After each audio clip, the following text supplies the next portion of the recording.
pripravljam pripravek, ki deluje proti bramorju.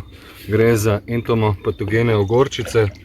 1 liter suspenzije dodam v 9 litrov vode. Skupaj imam torej 10 litrov.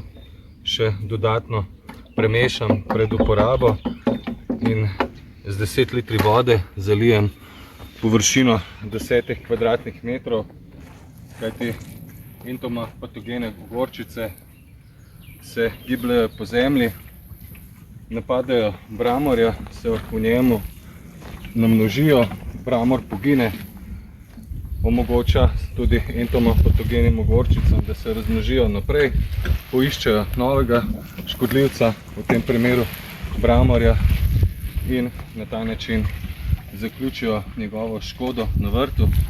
Predlagam, da to delate v spomladanskem času, v maju, v začetku junija, kajti tako preprečite, da bi se bramor prerazmnožil na vrtu.